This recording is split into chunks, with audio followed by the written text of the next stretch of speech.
Buenas, povo! O primeiro vídeo aqui do canal foi falando sobre a migração do mundo da web pro game dev. E eu acabei não falando muito sobre migração em si, fiquei só falando sobre a minha experiência nisso, né? Só que nesses últimos anos no mundo do game dev, me fizeram perceber que existe uma relação muito doida entre o game dev e também a programação web. Porque muita gente que vem da web me fala, bah, eu queria pegar e migrar pra game dev.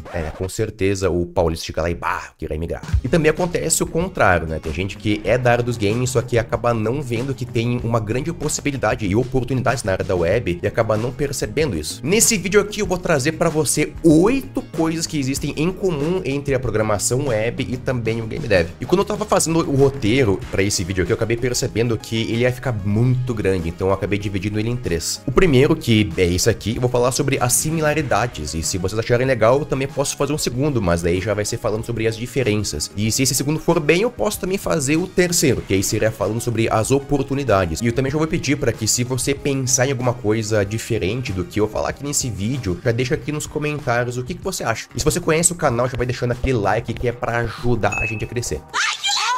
Para começo de conversa, o que tu vai ver aqui é a opinião de um cara que já dá pra dizer que é cancheiro, né? No Grande Sul a gente chama cancheiro, aquela pessoa que já é experiente. Porque hoje em dia, quando me perguntam há quanto tempo que eu tô na área da tecnologia, já é mais fácil falar... Olha, tô há mais de 10 anos. Pra gente ter noção, quando eu comecei a desenvolver, a programar para a área da web especificamente, a gente usava HTML4 e CSS2. Eu acho que ninguém usa mais disso desde 2014, sei lá, 2013. Antes disso, eu programei com Visual Basic 6, né? Que é uma coisa que era lá do Windows 98, se eu não tô enganado. E antes disso, trabalhava com hardware e suporte. A gente nem chamava rede Wi-Fi de Wi-Fi, a gente chamava de rede wireless, porque o padrão era rede cabeada. Então vamos lá. Vamos tentar. 1. Lógica de programação ou o bom e velho pensamento computacional. E é basicamente aqui que todo mundo começa, né? Eu acho que esse é o conhecimento mais importante na área de programação. Se você for bom em lógica, meio que todo o resto fica muito mais fácil, mais de boa para fazer. É com a lógica de programação que você aprende a resolver um problema, que aí pode ser desde salvar uma informação num banco de dados, na web, ou até criar um comportamento complexo do inimigo num jogo, por exemplo. E para isso, todo programador vai precisar fazer 3 coisas, que é abstração,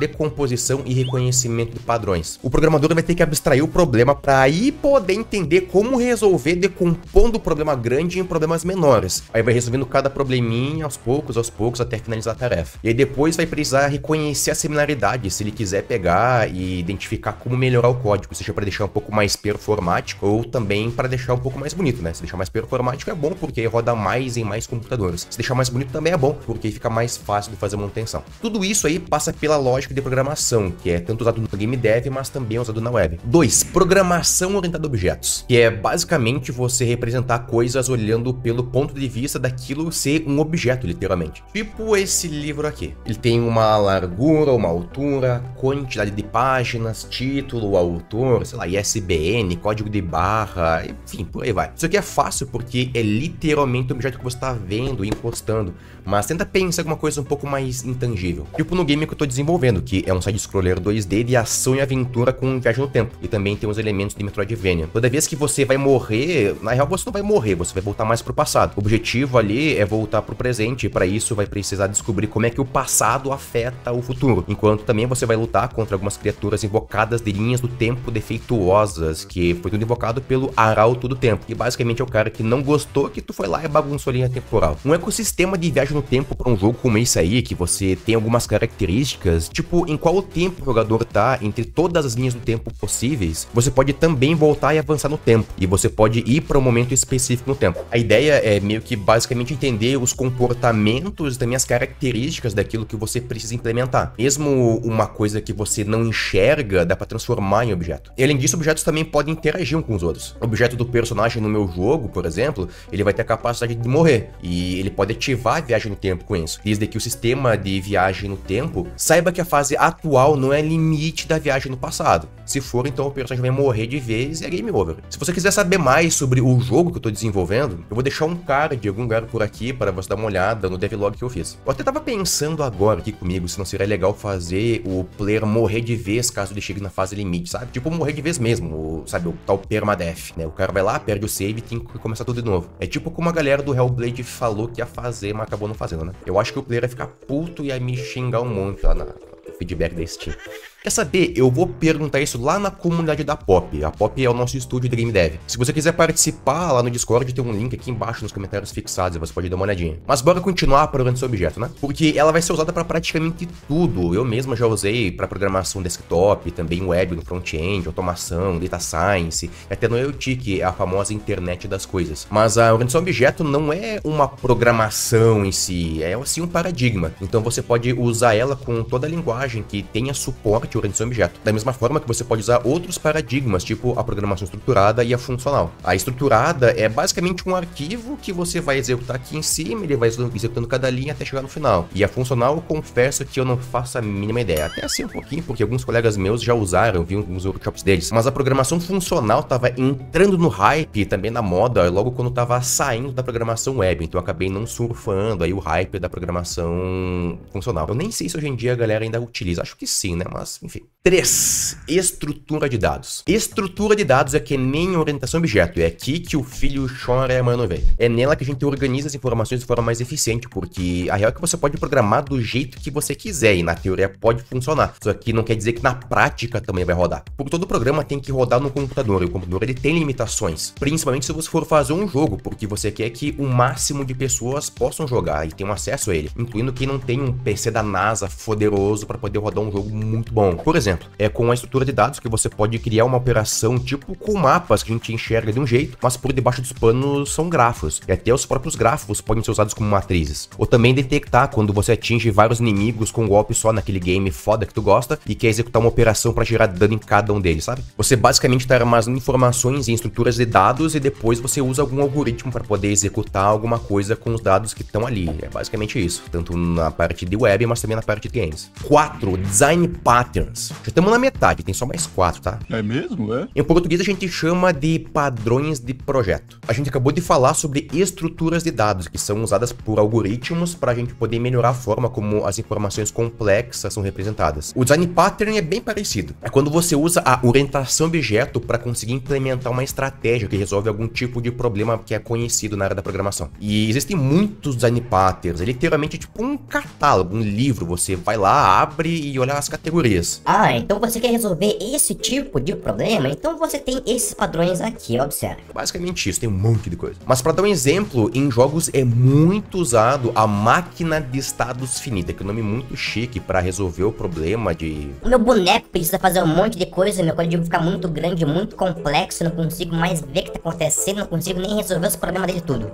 É, meio que isso. Aí tu usa a orientação do objeto para poder quebrar os comportamentos dele em várias partes diferentes e amarrar tudo com lógica orientada ao objeto. Isso acontece tipo quando um inimigo tá mudando de uma ação para outra, quando ele começa a, do nada, decidir dar um ataque insano ou tá atacando e começa a caminhar. E aí às vezes do nada ele para e pede um like no vídeo. Dá like! Aí não tem como, aí ou tu dá o like ou tu compartilha o vídeo. Melhor ainda é quando você dá o like e compartilha o vídeo. Aí sim, mano. Aí você compartilha com aquela galera que tá na área da web ou tá na área de games e quer pensar em fazer uma migração, quer conhecer mais outra área. Aí, cara, fecha todas. Porque aí você ajuda o canal a crescer, a galera também cresce, esse conteúdo que é muito interessante, outras pessoas vão ter acesso, é só coisa boa. E além do mais, você me ajuda a migrar 100% pro mundo do game dev, porque hoje eu ainda também tenho meu trabalho normal e tenho canal e tento desenvolver os meus jogos e também o meu estúdio de game dev. Então se a gente conseguir fazer com que esse canal cresça, eu consigo migrar 100% pra game dev, vai ter mais jogo, mais vídeo, olha, vai ser uma beleza, mano. Aí essa situação é a melhor de todas, né? E se você quiser, ainda pode entrar lá na comunidade da Pop no Discord, que o link vai estar aqui embaixo na descrição ou nos comentários fixados, e também trocar uma ideia com a galera sobre game dev, sobre programação, sobre gestão, sobre várias coisas. Continuando. 5. Arquitetura de software. O nome meio que já entrega o que faz, né? Basicamente arquitetura, é tipo o que os arquitetos também fazem. Imagina que alguém te convidou pra ir numa casa. Aí você entra pela porta da frente, dá de cara com o banheiro. Oh my God! Não era um peido, me caguei. Meio esquisito, né? Eu acho meio suspeito esse negócio. Ainda mais se tiver alguém usando, é mais esquisito ainda. Mas depois que você passar pelo banheiro, a casa é uma casa normal, sabe? Tipo, protege do sol, da chuva, do vento, é segura e tudo mais. A mesma coisa é com o software. Ele pode cumprir as funções, mas ele também precisa estar bem organizado. Apesar de eu já ter visto e feito muito programa que é uma bagunça, né? Mas tudo isso é basicamente para deixar o programa mais fácil de dar manutenção e também um pouco mais fácil de usar. É super importante para web também, para quem faz games. 6. Ferramentas. Olha só, na web a gente tem os frameworks e nos games nós temos as game engines. Eles são basicamente as mesmas coisas, mas tem uma diferença bem grande aqui. É igual, mas é diferente.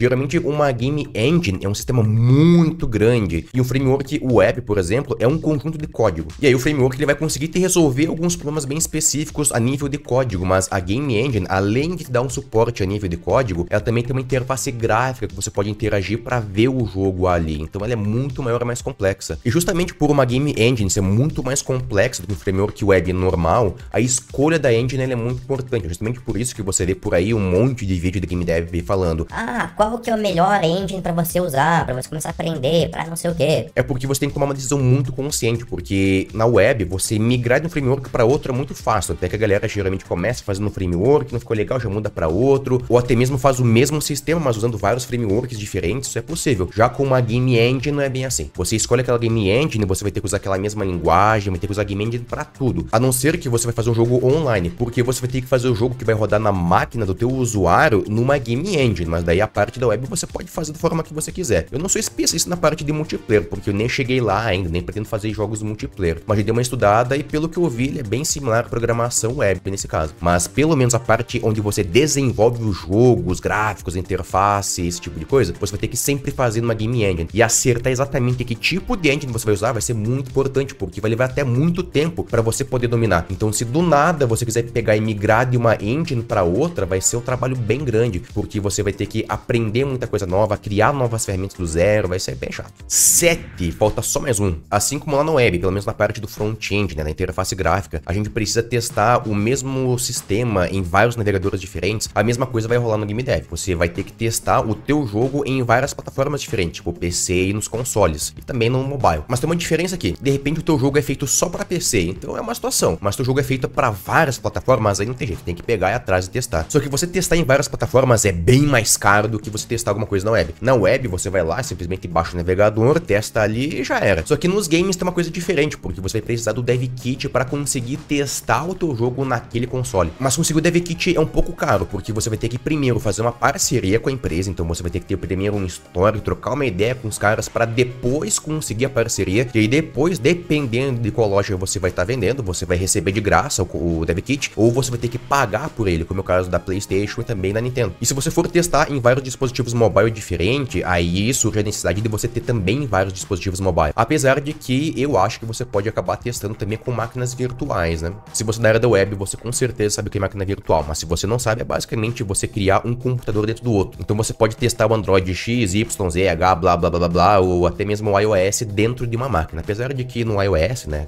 enfim, coisa com a Apple é foda, eu odeio a Apple. E por falar em dev kit, isso também tem relação com o marco legal dos games, que se você quiser saber um pouco mais, eu vou deixar um vídeo num card aqui por cima, porque eu fiz um vídeo sobre tudo que você precisa saber sobre o marco legal e ficou bem bacana o vídeo. 8. Nossa, olha meu dedo como tá.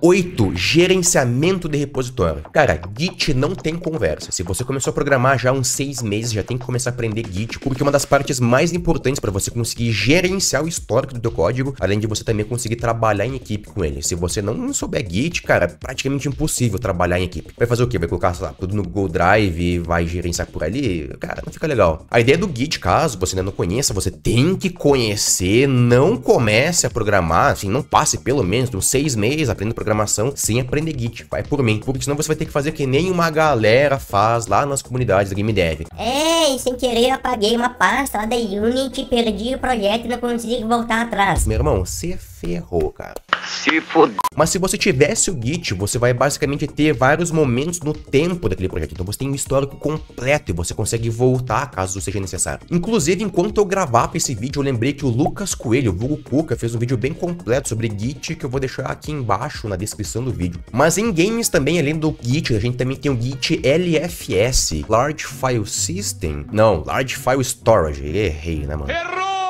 Eu sinceramente ainda não usei muito essa parada, mas é basicamente para você gerenciar arquivos que são muito grandes, que é uma coisa que pode acontecer bastante com frequência na área de games. Mas eu vejo que ele é bem comum para alguns tipos de projetos, onde tem algumas características e tem algum arquivo muito grande que fica sendo alterado constantemente. Deu para notar que tem bastante coisa parecida. Claro que a forma de programar sempre vai ser bem diferente, porque pelo menos nos games você lida com situações completamente diferentes da web. Na web você programa muito através de fluxos e eventos. Então se alguém apertou um botão aqui, ele faz aquilo, dispara uma função, em seguida vai disparar uma outra função, outras coisas, então é muito sequencial. No game dev é tudo junto e misturado. Então quando você tá vendo um gameplay, mesmo que seja um jogo indie, tipo nesse aqui que tá na tela, que é um jogo super legal que a galera da família dev tá desenvolvendo, a ideia geral é que tudo tá rodando ao mesmo tempo. O sistema de movimentação, habilidades, gerenciamento de vida, input do usuário, clima, sei lá, os sistemas dos inimigos, IAs, tudo, absolutamente tudo funcionando junto. E para isso precisa tomar muito cuidado, porque o nível de complexidade começa a ficar bem grande. Mas claro, né, em jogos mais simples, como é o caso do Killing Time que eu tô desenvolvendo, a gente tem menos coisa rodando junto, que diminui bastante o nível de complexidade do sistema. Mas eu acho que deu pra entender que, apesar dessa grande diferença, também tem muita coisa que é bem parecida. Se a galera gostar desse vídeo aqui, eu pretendo em algum momento fazer um vídeo falando só sobre as diferenças entre a programação web e game dev. Então se você curtiu, não esquece de se inscrever no canal também para ficar ligado quando esse vídeo sair, também outros vídeos. E se você quiser trocar uma ideia sobre programação, jogos, gestão, criação de conteúdo, dá um pulo lá no Discord da Pop, o link vai ficar aqui embaixo nos comentários fixados. Inclusive, para quem curte a área de gestão, a gente vai fazer um conteúdo que é bem focado em branding nas próximas semanas, mas chega lá, porque vai ser só no Discord. Antes de terminar, eu queria agradecer imensamente a galera lá da Pop, mas também a galera lá da Control Alt, que me ajudou a pensar em alguns dos pontos que eu coloquei aqui nesse roteiro. Então, eu também vou deixar aqui 2 conteúdos que podem te interessar bastante. E a gente se vê na próxima, se for possível. Nossa, cara, acabou e as porra das lâmpadas aqui atrás já era também, né? Coloca ali, né? No começo que tava bonito aqui atrás, e agora como tá tudo cinza, olha que downgrade que dá, né? Deixa o like aí, que de repente eu, sei lá, algum dia eu consigo comprar uma iluminação decente.